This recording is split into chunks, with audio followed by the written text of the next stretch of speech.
neumonía, pielonefritis aguda, apendicitis aguda y amigdalitis y cicatriz queloides, las que les toca, ¿no? El día de hoy. Entonces pasamos a revisar que casi todas estas son patologías infecciosas, ¿no? Y muchas de ellas bacterianas, ¿no? Entonces vamos a ver primero en el pulmón. Mira, se pasó corriendo. A ver, espérense que quiero poner toda la pantalla. Ya voy a ver un ratito esto para que me salga toda la pantalla. ¿Por qué no me sale la pantalla? Quiero verla esta más grande. ¿Por qué no me sale más grande? No. Pero qué raro, no me carga los archivos.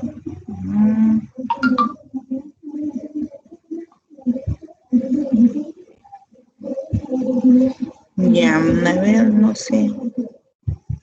No quiere ampliarla más grande. Bueno, ya, recordemos primero el pulmón normal, para que ustedes puedan diferenciar de lo que es una neumonía y luego una bronconeumonía. Entonces, ustedes ya han llevado histología y en histología pueden ver cómo está conformado el tejido pulmonar. El tejido pulmonar generalmente se caracteriza por ser un tejido esponjoso con presencia de alvéolos, ¿no? Que son, miren acá, se forman como una malla, como una red, ¿no? Y que en el centro contienen justamente ese espacio, es para la presencia de oxígeno, intercambio gaseoso, ¿no? Entonces, este espacio que es tan importante, porque allí solamente debe haber intercambio de aire, ¿no? De oxígeno, pero, sin embargo, vamos a ver las patologías que se presentan. Luego tenemos aquí la arteria pulmonar, tenemos también una zona de bronquios, y luego ustedes saben que el bronquio tiene bronquiolos, ¿no? De segunda y tercera generación. Son cada vez estructuras más pequeñas, ¿no? Hasta que realmente van hacia los diferentes lóbulos, tanto el derecho como el izquierdo. En el derecho con la presencia de sus 3 lóbulos y en el izquierdo con la presencia de sus 2 lóbulos. Entonces tenemos la arteria, la vena, el bronquiolo en sí y los alvéolos, ¿no es cierto? Entonces, vamos a ver que generalmente en la neumonía, ¿qué es lo que se caracteriza? Que es una enfermedad infecciosa, generalmente bacteriana. Nos interesa mucho conocer no solamente qué es una neumonía, sino el tipo de germen que está afectando a este tejido, puesto que eso nos ayuda mucho a disuadir qué antibiótico vamos a utilizar, o uno más específico, y para eso es el antibiograma que hacemos, o sea, para buscar dentro de los antibióticos cuál de ellos es el más importante, ¿no? El que va a lograr una rápida curación del paciente. Entonces tenemos que la presencia de la neumonía es la introducción de estos gérmenes, ¿no? Y aquí se presentan los polimorfos nucleares y los gérmenes dentro de las cavidades alveolares. Entonces se llenan cada alveolo con presencia, ¿no? De infiltrado inflamatorio a polimorfos nucleares. Puede haber también zonas de hemorragia y de Matías, y sobre todo polimorfos nucleares y los gérmenes, ¿no? Que va a definirse si es que es una Klebsiella, si es un proteo, si es una pseudomona, ¿no? Entonces, lo importante que es en la neumonía determinar el agente para poder buscar el antibiótico más específico. Ahora, vamos a ver que por eso la persona, al sentir cuando estos alvéolos se bloquean y se introducen los polimorfos nucleares, y como causan inflamación, también hay presencia de moco, ¿no? Lo cual caracteriza al paciente que tiene tos con expectoración, ¿no? Y esa tos y esa expectoración que es abundante le inhibe de que haya el intercambio gaseoso y por lo tanto el paciente siente asfixia, siente ahogo, falta de la respiración, por motivo de que se va bloqueando y no se puede hacer el intercambio gaseoso entre el oxígeno, ¿no?, que ingresa y la insalación. Cuando uno inhalamos y exhalamos, no puede realizar complemento que se realiza en el acto de respirar en un paciente, ¿no? Y le causa sensación de asfixia. Sabemos que la neumonía puede instalarse muy rápidamente. Por eso es que hay neumonías que son fulminantes y puede un paciente no dura más de 48 horas. Pero si no intervenimos rápidamente, tratando de dar antibióticos, tratando de mejorar la oxigenación de un paciente, ese paciente va a fallecer, ¿no? Entonces, por eso es que es importante que nosotros intervengamos rápidamente, ¿no? Catalogando el diagnóstico de neumonía. Ustedes saben que en la actualidad, frente a esta pandemia, ¿qué es lo que ocurría en el paciente? Justamente ese problema respiratorio, y el paciente podía rápidamente tener una neumonía, sobre todo en las personas mayores o en los niños. En cambio, en los adultos que quizás todavía pueden compensar un poco más, su capacidad pulmonar es más amplia, no tienen más facilidades, ¿no?, de poder salir de la enfermedad. En cambio, los pacientes, los viejitos, se comportan como los niños, ¿no? Porque ya por la edad hay cierta fibrosis, cierta disminución de la capacidad respiratoria, ¿ya? Entonces, por eso vamos a verlo. Estos casos se presentan más que todo en personas adultas.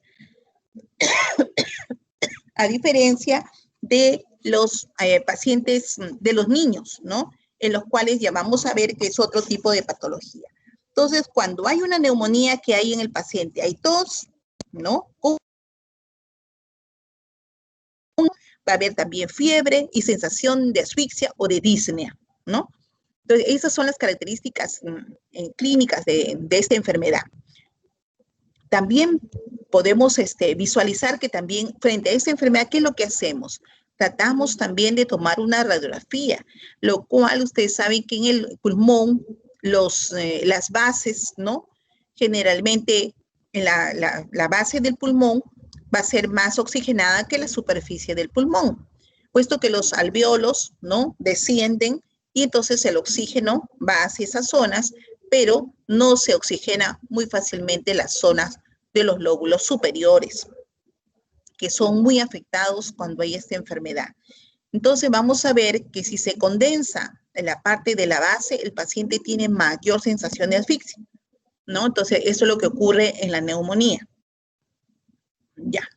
Entonces ya saben las características: presencia de infiltrado inflamatorio, polimorfonucleares, puede haber macrófagos, gérmenes, ¿no?, que están generalmente, o bacterias que están generalmente en la zona alveolar.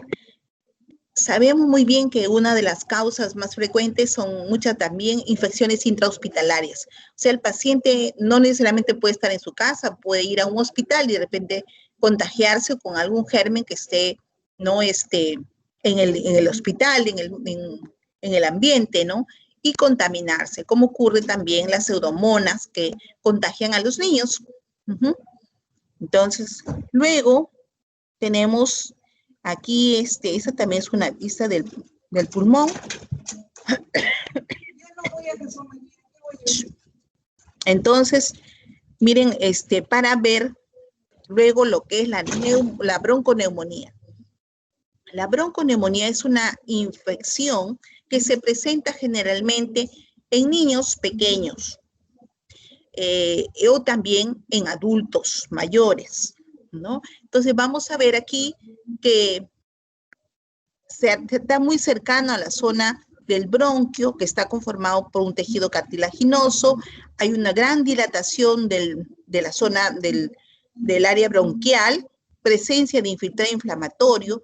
Generalmente el problema de la bronconeumonía es alrededor de los bronquios y que produce una presencia de infiltrado inflamatorio, ¿no?, que obstruye una secreción espesa, abundante, ¿no?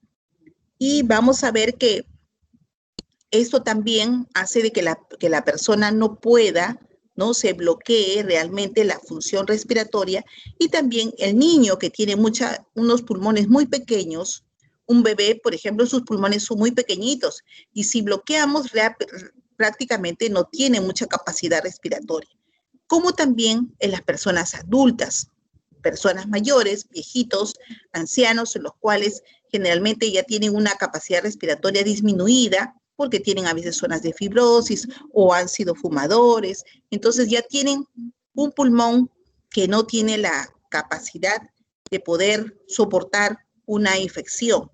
Entonces vamos a ver que la bronconeumonía generalmente afecta a esta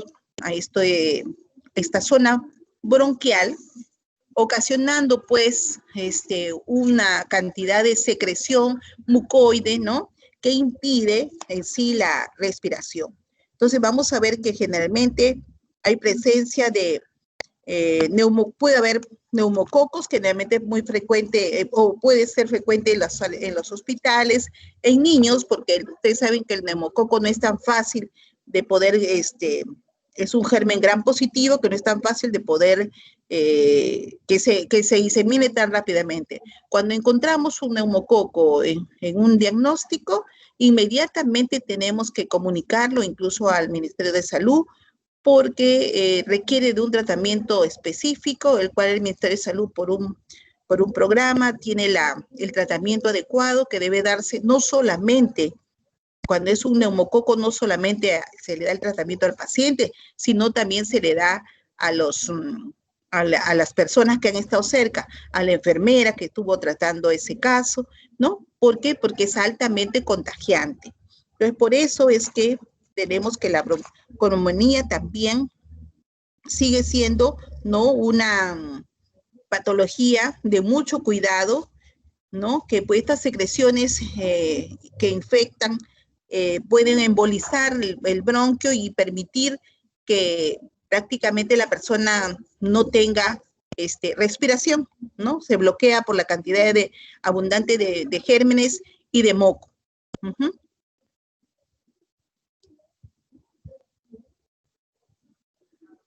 En la siguiente tenemos para revisar un poco el riñón por la pielonefritis aguda. La pielonefritis aguda es una patología también bacteriana, pero revisemos que en el riñón, aquí por ejemplo se ve la cápsula de Bowman, la cápsula de Bowman, el glomérulo en sí con su ovillo glomerular, pero ¿qué sucede? Que la patología de la pielonefritis no afecta al glomérulo en sí, sino al resto del componente del riñón, ¿no? Entonces, también, bueno, es una lámina de riñón por una coloración especial, ¿no? Cuando nosotros leemos, generalmente interpretamos una lámina de riñón, tenemos que utilizar las coloraciones específicas y especiales, que son, aparte de la hematoxilina y eosina como coloración, utilizamos la tricrómica de Mason y utilizamos la coloración de Paz y la coloración de metenamine para poder ver de los detalles de este riñón, puesto que ustedes saben que por el riñón se filtra, ¿no? Una serie de sustancias en las cuales nos interesa ver, por ejemplo, el diámetro de nuestras arteriolas, ¿no? Que conforman el glomérulo, y que estas son las que se obstruyen y nos va a llevar de repente a enfermedades glomerulares o glomerulonefritis. Entonces nos interesa ver con la coloración de ¿cuáles? A ver, Mason y la de metenamine, que nos va a marcar bien el grosor de estas arteriolas. Luego, si nosotros queremos ver si es que hay depósitos de sustancias, ¿no? Aquí, entonces vamos, o alrededor, vamos a utilizar también, o aquí también, cuando hay glomerulonefritis focal y segmentaria, tenemos la coloración de Mason, ¿no? Para ver la presencia de estos depósitos. Y si es que queremos ver la sustancia amiloide, también utilizaremos los rojos de Congo. Entonces, eso es lo que utilizamos generalmente para ver como un protocolo en lo que es riñón, ¿ya? Pero aquí, en la parte infecciosa, La pielonefritis vamos a tener que es miran cómo está una presencia de gran cantidad de secreción, ¿no? Como si fueran abscesos, ¿no? Abscesos en el riñón, en el caso de una pielonefritis. Entonces tenemos que la pielonefritis es una infección que se produce superior, que se produce, ustedes saben de que empieza generalmente las personas con una infección urinaria, ¿no?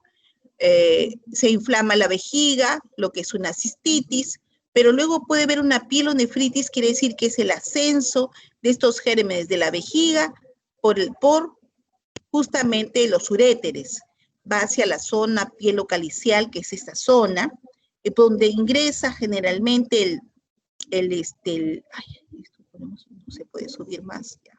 No. Entonces, donde vamos a ver que aquí, por esta zona, ingresan los gérmenes y se van distribuyendo, ¿no? Entonces vamos a ver que no afecta generalmente al glomérulo, porque si ya afecta al glomérulo ya se convierte en un absceso renal. Entonces solamente a la zona pielocalicial, ¿no? Como trabéculas, ¿no? Es las zonas intersticiales, a los túbulos, ahí se va a contaminar con presencia de gérmenes bacterianos, de polimorfonucleares. Miren, aquí están los polimorfonucleares, ¿no? Y aquí hay justamente un cúmulo de los vasos sanguíneos, pero los glomérulos no son comprometidos, ¿no? Y va a haber gérmenes que son los que ocasionan esta patología. Aquí también pueden verlos, miren, acá están la cantidad de polimorfonucleares que distribuyen, pueden ver presencia de hematíes, de hemorragia, ¿no? Pequeña, y van distorsionando justamente la zona tubular, ¿no? Con la presencia de este infiltrado intersticial, ¿no? Entonces, como le digo, no afecta al glomérulo en sí, ¿ya? Sabemos que las pielonefritis pueden ser ocasionadas por diferentes gérmenes. Generalmente tenemos que ver, hacer un cultivo para determinar el agente causante y poder tratar al paciente. Las infecciones urinarias generalmente ocasionadas son por el Escherichia coli, pero también tenemos otros gérmenes como puede ser la misma Klebsiella, otras bacterias que pueden contaminar al ser humano y poder infectar la vía urinaria. Entonces tenemos aquí generalmente en pacientes, por ejemplo, quienes hacen pielonefritis, pacientes que, por ejemplo, tienen sonda vesical. En las mujeres también puede haber pielonefritis porque la vía urinaria está más expuesta que en el varón, ¿no? Y puede ser que sean, pues, cistitis, infecciones urinarias mal curadas, las cuales va a llevar justamente a que los gérmenes asciendan a la zona pielocalicial y haga una pielonefritis. Ahora, pueden ser las pielonefritis agudas como pueden ser crónicas, ¿no? Entonces acá está el infiltrado, como les decía, miren, alrededor casi el glomérulo no está casi comprometido, es más que todo la zona del espacio intersticial, donde están los túbulos también, ¿no? Y es donde vamos a encontrar presencia de esta infección, ¿no? Luego tenemos otra patología importante que es infecciosa y muy conocida, como es la apéndice secal. La apéndice secal tenemos que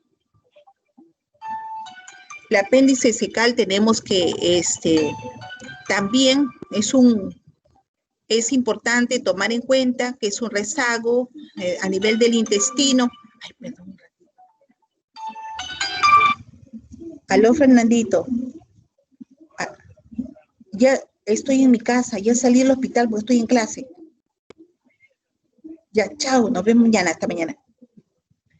Entonces, el apéndice secal, como les decía, es un rezago en la zona intestinal, la cual tiene una forma tubular, delgada, pero que tiene un fondo de saco ciego, ¿no? Entonces, este apéndice generalmente se impacta o se lesiona, ¿no?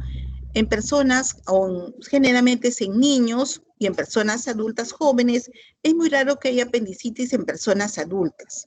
Generalmente esto ocurre más en niños y en jóvenes, ¿no? Donde el apéndice generalmente se inflama por presencia, y muchas de las veces en niños con estreñimiento. Niños con estreñimiento, el cual las heces van a tratar de impactarse no solamente en el intestino, ¿no? Sino en la zona, en este apéndice secal, ¿no? Y vamos a ver que generalmente se va, como se llena de heces, no tiene salida, entonces se inflama, se infecta y al final se produce la apendicitis aguda, ¿no? Entonces, también no solamente puede ser por heces y bacterias, puede ser también por presencia de parásitos, como ocurre muchas veces en los oxiurus, ¿ya? Entonces, vamos a ver aquí que el apéndice es un tejido tubular, delgado, bastante, que les digo, de consistencia más o menos blanda, vascularizado, y que tiene una zona, ¿no?, de piplon periapendicular.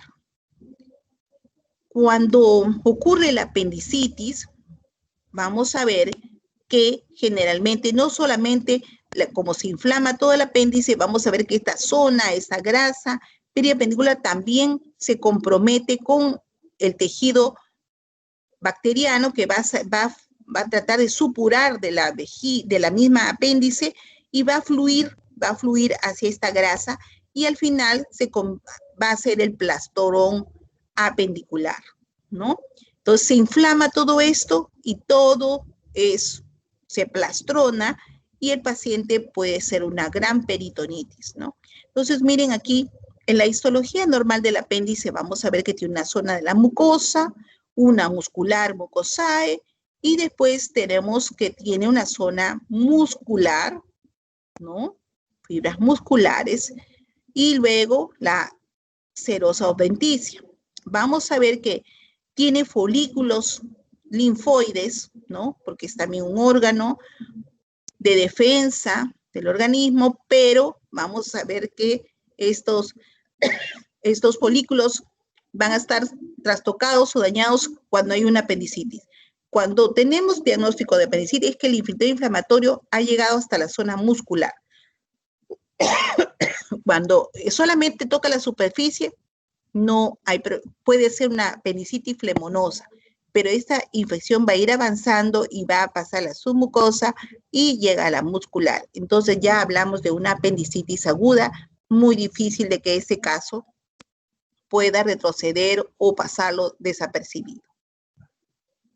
Entonces, miren, este es un corte de una apendicitis supurada, donde nosotros vamos a ver cómo ese tejido que ustedes vieron amarillento, hoy en día ya es un poco más blanquecino, un poco más compacto, porque hay exudado de la secreción de aquí, de gérmenes que ya organizan a esta zona, a este tejido graso, como un tejido más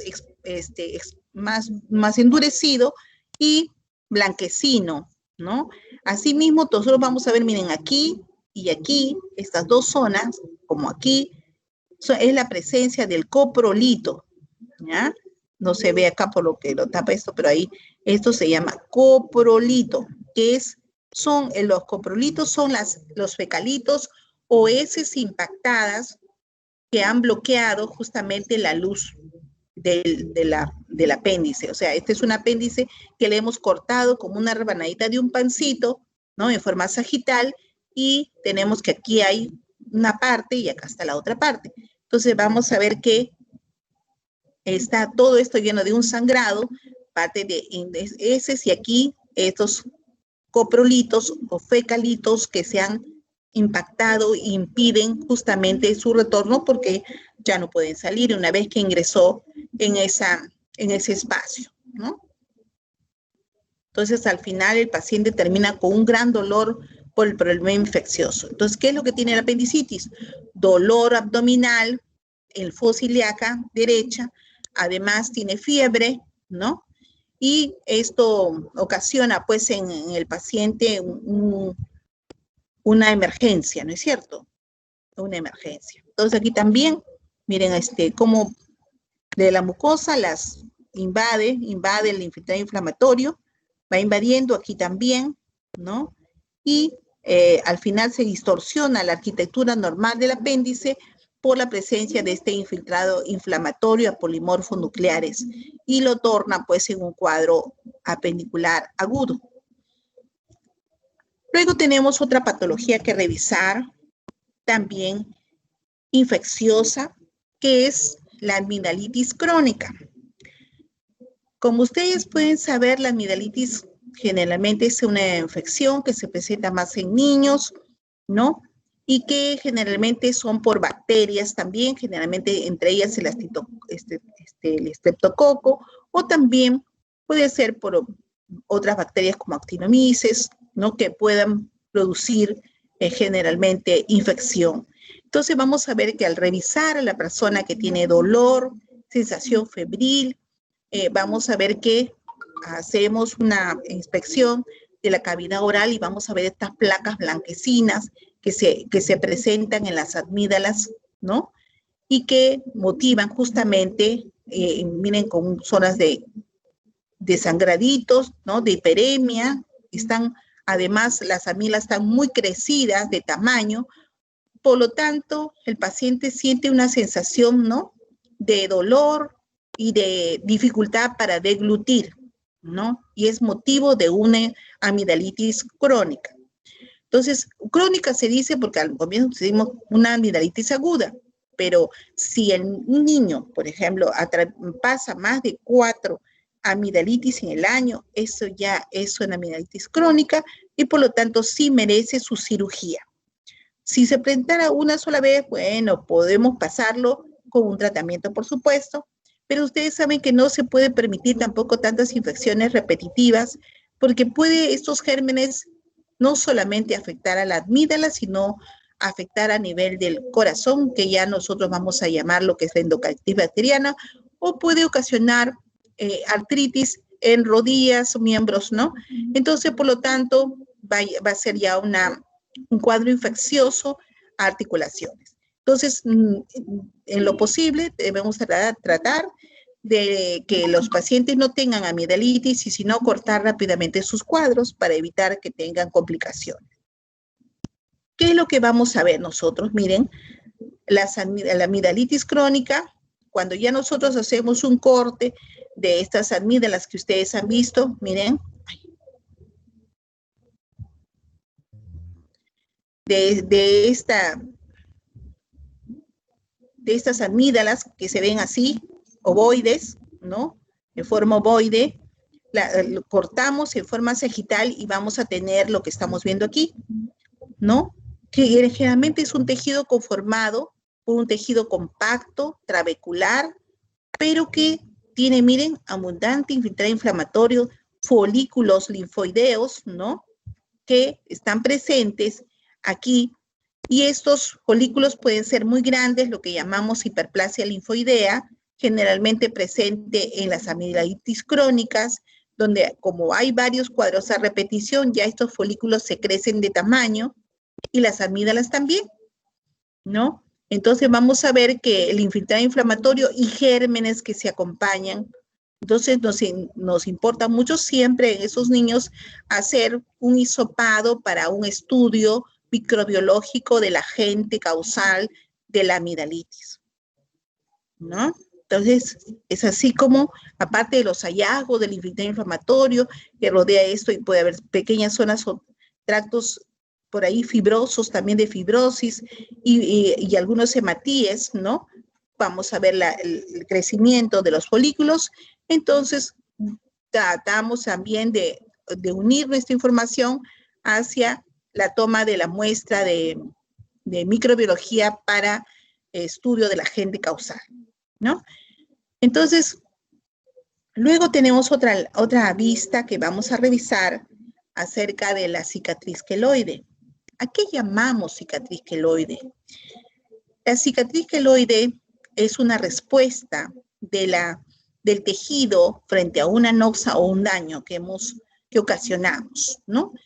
Entonces, la piel puede estar intacta, pero esta piel va a sufrir cambios, justamente porque ha sido agredida. Muchas veces estos cicatrices queloides se presentan en pacientes, por ejemplo, que han sido vacunados como reacción a la gente que se colocó en la ampolla, ¿no? Se colocó esta sustancia, el organismo rechaza y forma, ¿no? Un tejido incrementado de la zona de la dermis, miren, esta es la epidermis, ¿no? Con todos sus tractos, pero nosotros vamos a ver que la lesión no se produce allí, sino, miren, la lesión se produce en la zona de la dermis, que esta crece hacia afuera, ¿no? Y se torna, las cicatrices queloides pueden ser de diferentes formas, ¿no? Pequeñas, grandes, igual sus bordes, pero generalmente es un tejido blando, no muy, se hace compacto cuando ya tiene antigüedad, porque la dermis se va a caracterizar porque la epidermis se adelgaza y la dermis se engrosa por la presencia de fibras de colágeno, ¿no? Miren, aquí está, miren la epidermis, se torna delgadita, pero se crece bastante en la zona de la dermis, y generalmente hay fibras aquí, haces de fibras de colágeno, lo cual hace que crezca. No se puede ver. Muy abajo. Ya. Entonces, estas fibras que están acá rosaditas, estas son las fibras de colágeno, que se crecen. Puede haber cierto daño inflamatorio, porque las personas que tienen cicatriz queloide generalmente tienden a veces a tocarse o a rascar la zona, ¿no? Y además, como le digo, tiene una piel, una epidermis muy adelgazada, ¿no? Casi no hay presencia de las papilas, una piel muy delgada, ¿no? Y más bien tienden a tener un poco a veces, desprendimiento de queratina suave, porque generalmente como es una lesión que se eleva, generalmente está en roce, en contacto, ¿no? En zonas, por ejemplo, si está en los brazos, ¿no? En zona en contacto con la ropa, si está en las piernas igual, ¿no? Esta cicatriz por eso empieza la epidermis a formarse una zona un poco de defensa, ¿no? De defensa del organismo, pero la lesión está en la zona dérmica, ¿no? Entonces eso tenemos que, porque generalmente las cicatrices queloides son mucho más frecuentes en las personas de raza morena que en las personas de raza blanca. Quizá porque su tejido o la circulación vascular responde mucho más rápido frente a la agresión.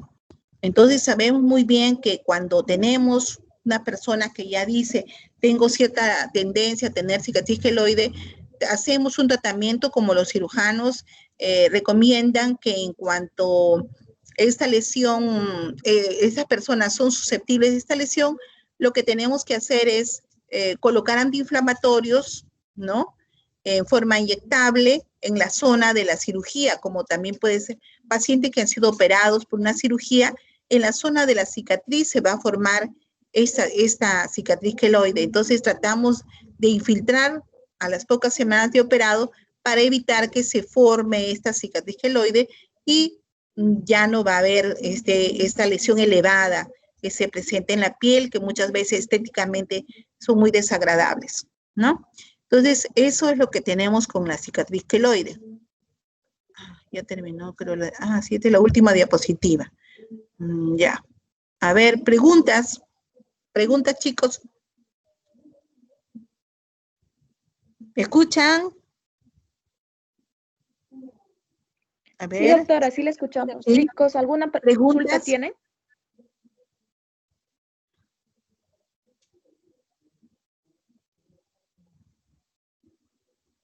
Sí.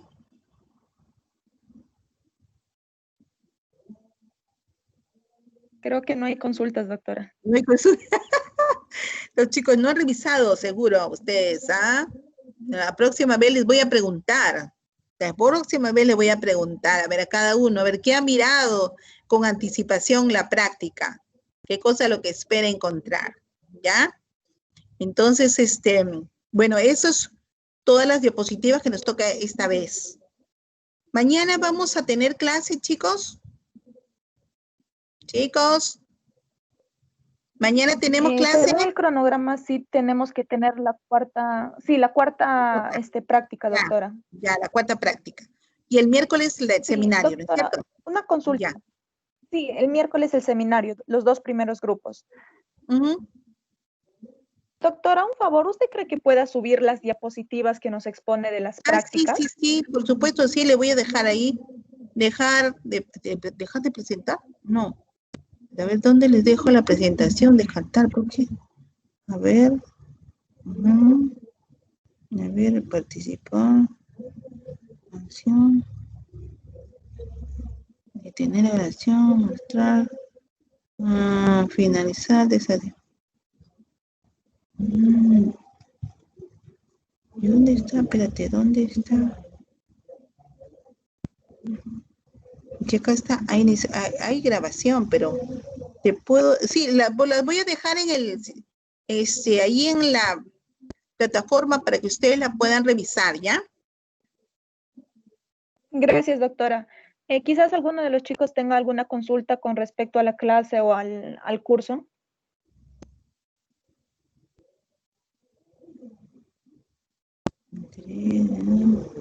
No hay mayor pregunta. No hay preguntas acá. ¿Dónde está? Apagar la cámara. No. Silenciar. No. Ya está. Pues no hay. Grabación iniciada. No se está grabando.